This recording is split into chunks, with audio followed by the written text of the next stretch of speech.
സഹോദരി സഹോദരന്മാരെ, നമ്മുടെ ഈ പരിപാടിയിൽ ധാരാളം മലയാളികളല്ലാത്തവർ പങ്കെടുക്കുന്നുണ്ട്.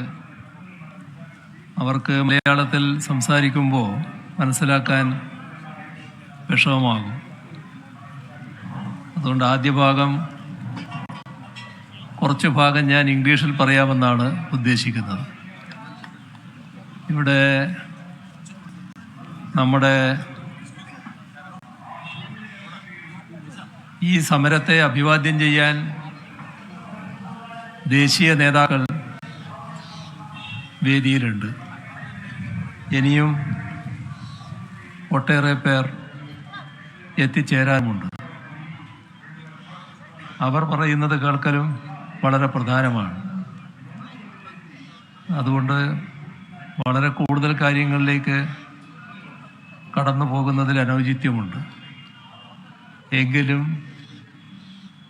കേരളം എന്തുകൊണ്ട് ഇത്തരമൊരു സമരത്തിലേക്ക് വരേണ്ടി വന്നു എന്നത് പറയാതിരിക്കുന്നതും അനൗചിത്യമാകും. അപ്പോൾ ഈ രണ്ട് അനൗചിത്യത്തിൻ്റെ നടുക്കാണ് ഞാൻ നിൽക്കുന്നത്. അതുകൊണ്ട് അഥവാ ദീർഘിച്ചു പോകുന്നുണ്ടെങ്കിൽ ക്ഷമിക്കണമെന്നാണ് എനിക്ക് ആദ്യമേ തന്നെ പറയാനുള്ളത്. Dear friends and comrades, greetings to you all. Today we are at a historical juncture of the Indian Republic. A democracy that was envisaged as a union of states is slowly and steadily being crippled into an undemocratic union over states. We are seeing its manifestations around the country, especially in opposition-ruled states. We have all come together to register our strong protest against this and to preserve the federal structure of India. Today, we are marking the beginning of a renewed fight that would herald a dawn of ensuring equitable treatment of the states. This fight would also strive to maintain a balance in the center-state relations. Thus, the 8th of February 2024 is going to be a red-letter day in the history of the Republic of India. At the outset, let me extend a warm welcome and convey greetings to all those who have gathered here representing various state governments and opposition political parties. The fight to ensure that India remains a sovereign, secular, democratic republic with federalism as its hallmark will be a long-drawn one. Let this be an opportunity for all of us to reaffirm our commitment to this struggle. Over the years, the Union has been making laws that encroach upon the state's powers and duties in several sectors, even on law and order, which is absolutely in the state's list in the Constitution. Laws have been made by the Union in agriculture, education, power, and cooperation, and so on, crippling the state's rights. Even a ministry for cooperation has been formed. Multinational agreements are being entered into on issues that affect the states without seeking the state's opinion, let alone getting their consent. These are all telling examples of how the rights of states are being trampled upon and how India is being changed into an undemocratic union over states. However, the body blow to India's federal structure is coming from the union eating into the state's financial resources. It is being alleged that the same people who wax eloquent about cooperative federalism have tried to undercut the resources to be allocated to the states by the Finance Commission. On top of that, we are seeing the union's allocation for their own schemes coming down year after year, while the states are being forced to chip in more and more. As it is, the states are having to shoulder the major burden of expenses in the country. According to RBI reports, the states are having to cover a substantial 65% of the country's total expenses, with the union's contribution being only 35%. But when it comes to revenue sharing, it goes in the reverse direction. The union government pockets about 65% and the states are left with only 35%. States have to meet 65% of the expenses with only 35% of the revenue. Even in the interim budget that was presented a few days back, the states are being further squeezed as the loans given for capital expenditures have been reduced. Despite the union having a lower share than the states in many central schemes, they are keen to brand them. They even go to the extent of saying that funds will not be issued if there is no branding. Branding is essentially labeling. By doing so, the self-worth of the beneficiaries of such schemes is being questioned. No responsible government that sees development and welfare as people's genuine rights can name and shame their own citizens. Let us take the examples of Kerala's Life Mission. So far, 3,74,508 houses have been built under it. A total of rupees 17,104 crores and 87 lakhs has been spent for it. The union share in it is merely rupees 2,081 crore 69 lakhs only, a paltry 12.17%. 87.83% of it has been borne by the government of Kerala and LSGDs in Kerala. Even in this project, they are adamant that they should be named. If not, they say that they will withhold even their minuscule share, just because the union demands that their name board should be kept. Let us not be under any illusion that this project is their benevolence.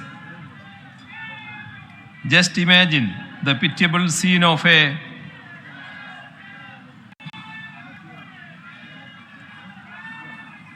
poor man's house bearing the mark that it is somebody else's gift.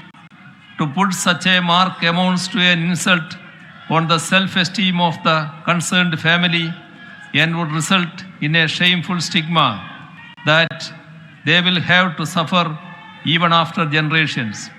We would like to make it very clear that the state of Kerala will in no way allow it to happen. We see a rapid rise in the union's revenue earned through cess and surcharge. They need not be shared with the states as they do not come under the divisible pool.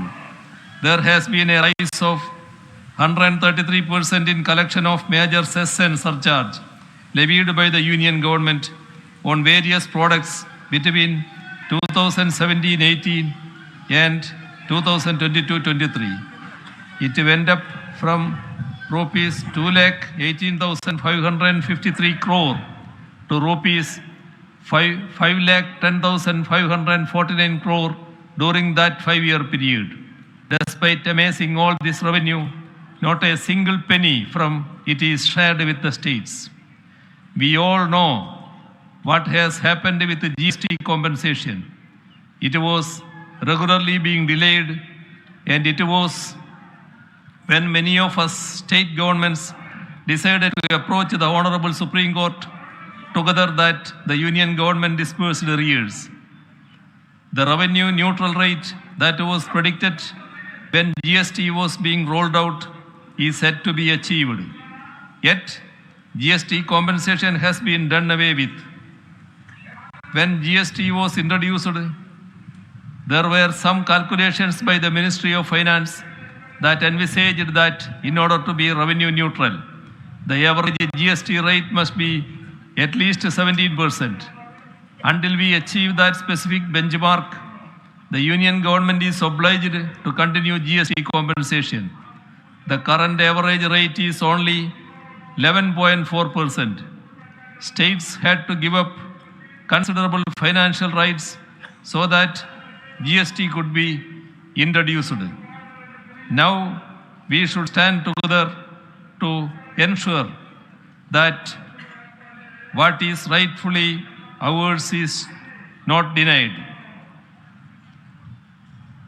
ഇവിടെ കേരളത്തെ സംബന്ധിച്ചിടത്തോളം 3 തരത്തിലുള്ള കുറവുകളാണ് ഉണ്ടാകുന്നത്.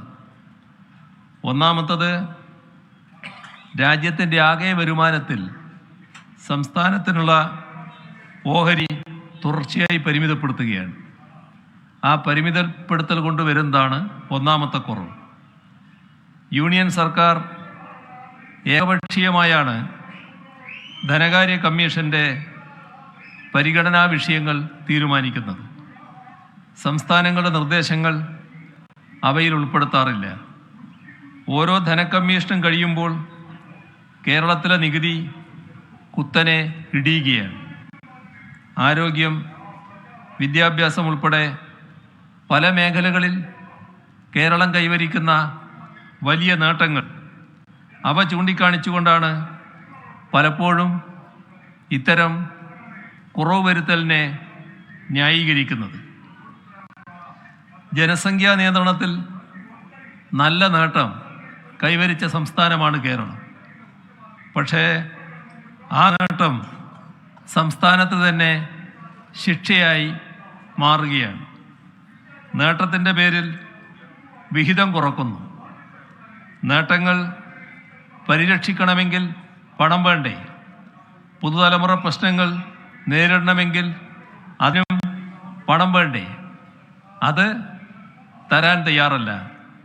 നേട്ടത്തിന് ശിക്ഷ, ഇത് ലോകത്ത് മറ്റൊരിടത്തും കാണാൻ കഴിയാത്ത പ്രതിഭാസമാണ്. രണ്ടാമത്തേത്, കേരളത്തിന് യൂണിയനിൽ നിന്ന് വിവിധ ഇനങ്ങളിൽ ലഭിക്കേണ്ട തുകകൾ വൈകിക്കുകയാണ്. ഇത്തരം വൈകിക്കൽ മൂലം ഉണ്ടാകുന്ന കുറവുണ്ട്. ഇന്നത്തെ നിലയ്ക്ക് യൂണിയനിൽ നിന്ന് കേരളത്തിന് ലഭിക്കാനുള്ള തുകകൾ: UGC ശമ്പള പരിഷ്കരണം 750 കോടി രൂപ, തദ്ദേശ സ്ഥാപനങ്ങൾക്കുള്ള വികസന ഗ്രാന്റ് 1921 കോടി രൂപ, നെല്ല് സംഭരണം ഉൾപ്പെടെ ഭക്ഷ്യസുരക്ഷാ പദ്ധതിയുമായി ബന്ധപ്പെട്ടത് 1100 കോടി രൂപ, വിവിധ ദുരിതാശ്വാസങ്ങൾക്കുള്ളത് 139 കോടി രൂപ, സ്റ്റേറ്റ് ഡിസാസ്റ്റർ മിറ്റിഗേഷൻ ഫണ്ട് 69 കോടി രൂപ, capital investment special assistance CAPEX എന്ന ചുരുക്കപ്പേൽ അറിയപ്പെടുന്ന 3000 കോടി രൂപ. അങ്ങനെ ആകെ 7490 കോടി രൂപ. ഫണ്ട് ട്രാൻസ്ഫറുകളുമായി ബന്ധപ്പെട്ട് എല്ലാ സംസ്ഥാനങ്ങളും ഇത്തരത്തിലുള്ള പ്രതിസന്ധിയാണ് നേരിടുന്നത്. UGC ഫണ്ട് കാര്യത്തിൽ കേരളം നേരിട്ടൊരു വൈഷമ്യം. UGC ശമ്പള പരിഷ്കരണം നടപ്പിലാക്കിയതും ശമ്പളം വിതരണം ചെയ്തതും കേന്ദ്ര നിർദ്ദേശം അനുസരിച്ചാണ്. എന്നാൽ ആ തുക പോലും നിഷേധിക്കുകയാണ് ചെയ്തത്. യൂട്ടിലൈസേഷൻ സർട്ടിഫിക്കറ്റ് വൈകിയത് കൊണ്ട് ചെലവാക്കിയ തുക തരില്ല എന്ന ന്യായമാണ് കേന്ദ്രം പറയുന്നത്. സർട്ടിഫിക്കറ്റ് വൈകുമ്പോൾ തുക തരുന്നത് വൈകുന്നത് മനസ്സിലാക്കാം. പക്ഷേ ആ കാരണം കൊണ്ട് തുക തന്നെ തരില്ല എന്ന് പറഞ്ഞാലോ? 750 കോടി രൂപയാണ് ഈ രീതിയിൽ നഷ്ടപ്പെടുന്നത്. ഇതേ വിധത്തിലാണ് മറ്റുള്ള കാര്യങ്ങൾ. മൂന്നാമത്തേത്, ഭരണഘടനയെ ദുർവ്യാഖ്യാനം ചെയ്യുകയാണ്. അങ്ങനെ ദുർവ്യാഖ്യാനം ചെയ്തുകൊണ്ട് വായ്പയെടുക്കൽ പരിമിതപ്പെടുത്തുന്നു. അതുകൊണ്ട് സംസ്ഥാനത്തിനുണ്ടാകുന്ന കുറവുണ്ട്. കിഫ്ബിയും KSSPL-ഉം രൂപീകരിക്കപ്പെട്ടത് സംസ്ഥാനത്തിൻ്റെ വികസനക്ഷേമ ഇടപെടലുകൾ കാര്യക്ഷമമാക്കാനാണ്. ബജറ്റിന് പുറത്തുള്ളതാണ് ഈ സ്ഥാപനങ്ങൾ എടുക്കുന്ന കടങ്ങൾ. പക്ഷേ അവയെ സംസ്ഥാനത്തിൻ്റെ പൊതുകടത്തിൻ്റെ ഭാഗമായി കണക്കാക്കുകയാണ്.